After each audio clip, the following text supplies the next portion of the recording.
Jemi në një transmetim të drejt për drejt të breaking. Në këto momente do të flasim për situatën mjaft të ndezur në lindjen e mesme. Është dita e 6 e sulmeve mes Izraelit dhe Iranit. Lideri suprem i Iranit Khamenei ka kërcënuar nga bunkeri nëntokësor ku ai po fshihet se nëse Shtetet e Bashkuara të Amerikës sulmojnë do të përgjigjen në dëme të pariparueshme.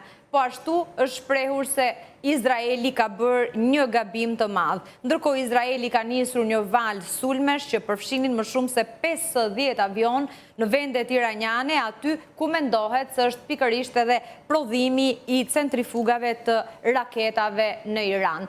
Do diskutojmë për situatën më të fundit, nëse ka një rrezik për përshkallëzim edhe më tej të konfliktit. Kam kënaqësinë të kem në studio ekspertin për marrëdhëniet ndërkombëtare Emilio Çika, mirë se erdhët. Kënaqësi e veçantë.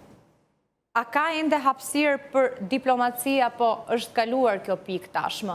Shikoni, të dyja vendet tashmë janë në një situatë ku duhet të thënë që është një luftë ekzistencialiste për të dyja. Ka njëra anë Izraeli ka një dogmë që nuk kur më, cila është kjo dogmë, është dogma e cila është formësuar pas luftës së dytë botërore, që pra ajo që është entiteti ose ai që u krijua si entiteti shtetëror i Izrael nuk duhet më të shuhet dhe nuk duhet të ketë më ose nuk duhet të lejoj shtetet të tjera që të shuajnë atë që është entiteti i shtetit të Izraelit. E para kjo. E dyta nga ana tjetër duhet thënë dhe duhet parë ajo që është dogma iraniane, që është shuarja pikërisht e shtetit të Izraelit dhe mos ekzistenca e tij. Këto të dyja tashmë janë, jo tashmë, kanë thuajse që pas revolucionit islamik të 79-s, të cilat janë në një përplasje të vazhdueshme. Çfarë shkaktoi këtë konflikt pikërisht në këtë periudhë? Shikoni, ka dy në këndvështrimin tim, por edhe të analizave ndërkombëtare, dy janë qasjet, do thosha unë, dominante. E para është rritja e kapaciteteve bërthamore të Iranit, ndoshta Izraeli dhe aleatët e tij, së bashku me Shtetet e Bashkuara të Amerikës, kanë informacione të drejtë për drejtë në atë që është pasuria apo pasurimi i uraniumit në nivele të tilla që mund të prodhohen armët bërthamore. E para kjo, dhe e dyta, duhet thënë që ka patur një periudhë të paktën që pas marrjes së presidencës nga presidenti Trump, ku përveç do thoshja vëmendjes që i dha mbylljes së konfliktit në Ukrainë, një qëndrim tjetër ka qenë pikërisht ato që ishin negociatat apo bashkëbizetimet me Iranin, pikërisht për të rënë në një marrëveshje që nuk do çonte në përparimin e armëve bërthamore nga Irani, gjë që një bashkëbizetim apo edhe negociata të cilat nuk quan më tej. Të dyja këto së bashku. Sa ka avancuar Irani? Ka një informacion? Shikoni, nga të dhënat e institucioneve. Se këto ditë diskutohet shumë për këtë malin e shenjtë, ku gjenden centrifugat, a janë të arritshme, a ka një rrezik për shkak të sulmeve, për pasoja katastrofike?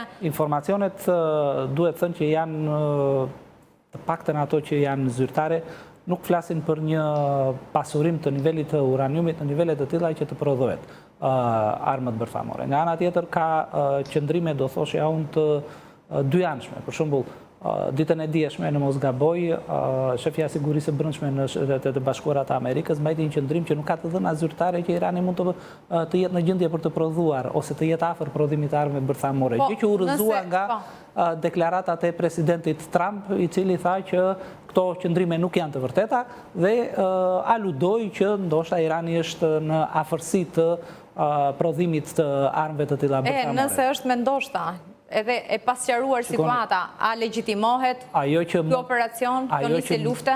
Ajo që mund të certifikoj nëse ka apo jo, i afrohet apo jo, është një entitet i Kombeve të Bashkuara, që merret pikërisht me atë që është energjia bërthamore dhe prodhimi e armëve bërthamore. Nuk ka një raport të tillë nga ky institucion, e para kjo. E dyta, kjo nuk do të thotë që Irani ndonjëherë ka pranuar që do prodhojë armë bërthamore.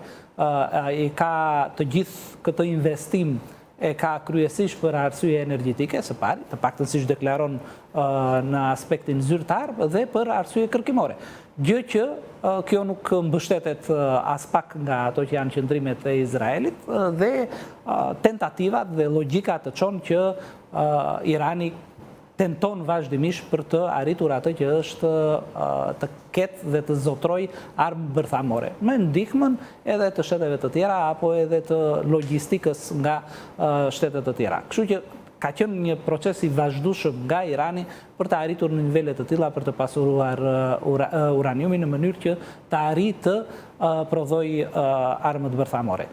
Pra, këto kanë qenë në radhë të parë dy ato do thoshja shqetësimet kryesore të Izraelit, të cilat kanë çuar në atë që është fillimi apo goditja nga vetë Izraeli i pari kundrejt Iranit, për duhet thënë që një sulm i cili ishte përgatitur kohë më parë, pra të paktën në anën logjistike dhe në anën e planifikimit ka qenë muaj më parë i përgatitur, në mos vite më përpara, të paktën nga ato që dalin si informacione apo që edhe vetë Izraeli publikon, është një planifikim ushtarak i cili ka kohë që është aty, është një strategji e vazhdueshme dhe kjo nuk është rastësore. Duhet të thënë që një vit më parë kemi patur një konflikt gjithashtu. Se vetëm Izraeli, në fakt po theksohet që nëse do të jetë pranë prodhimit të armëve bërthamore Irani është një rrezik serioz jo vetëm për Izraelin, por lindjen e mesme edhe më gjerë. Ndërkohë që përtej deklaratave që kanë mbajtur,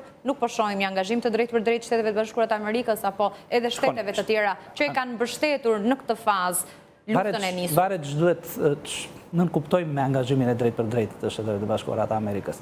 Në qoftë se nënkuptojmë që Shtetet e Bashkuara të Amerikës nuk kanë ndërmarrë vetë apo nuk janë pjesë e sulmit kundrejt kundrejt Iranit, po kjo është e vërtet. Por nga ana tjetër, nuk mund të themi që Shtetet e Bashkuara të Amerikës nuk janë pjesë e këtij konflikti në aspektin e mbështetjes kundrejt Izraelit, në radhë të parë, e dyta në presionin e vazhdueshëm kundrejt Iranit. Dita e djeshme madje ka qenë nga ditët duhet thënë më të tensionuara në aspektin politik brenda Shteteve të Bashkuara të Amerikës në këndvështrimin e mbledhjes së Këshillit të Sigurisë që ndërmori presidenti Trump për të dalë me një vendim nëse do sulmonte apo do mbështesi në aspektin usharak Izraeli në mënyrë të drejtë për drejtë. Nuk ishte një vendim të tillë ose të paktën ka zgjedhur një